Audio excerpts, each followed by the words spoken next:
Assalamualaikum, salam sejahtera. Bersuai lagi kita di dalam TV PSS SK Terasi. Pada 20 Mac 2025, pihak SK Terasi bersama pihak PIBG mengadakan program Ihya Ramadan. Berikut adalah butirannya. Sebagai pengisian program, beberapa aktiviti telah diadakan. Di antaranya ialah memasak dan mengagihkan bubur lambuk kepada murid-murid SK Terasi. Dekat Sabah pernah buat wayang baru. Dulu 2% tahun 1. Tahun 1 ni baik.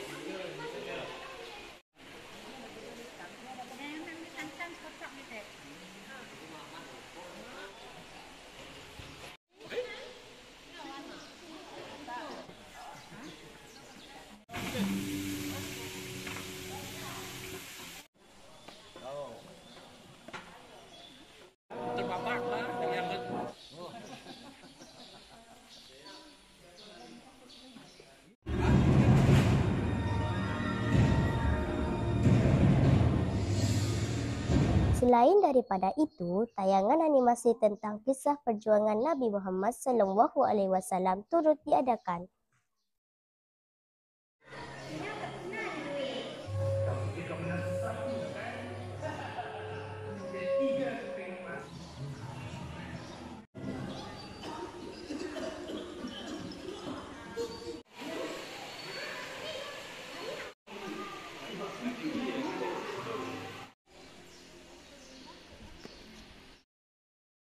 Usai melakukan solat duha berjemaah, murid-murid diberi ruang pula untuk berkreativiti dengan mewarna dan mencipta kad kreatif. So, boleh lah kulit lah.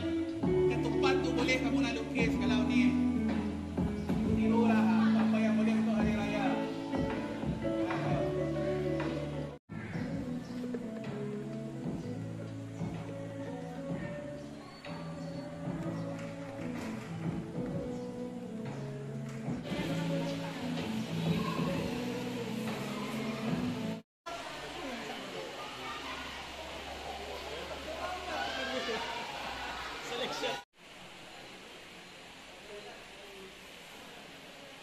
Majlis ditutup dengan agihan beras yang disumbangkan oleh pihak NGO. Pihak SK Terasi dan PIBG mengucapkan ribuan terima kasih atas sumbangan tersebut. Setinggi-tinggi ucapan terima kasih diucapkan kepada semua pihak yang terlibat secara langsung maupun tidak langsung dalam menjayakan program Ihya Ramadan pada kali ini.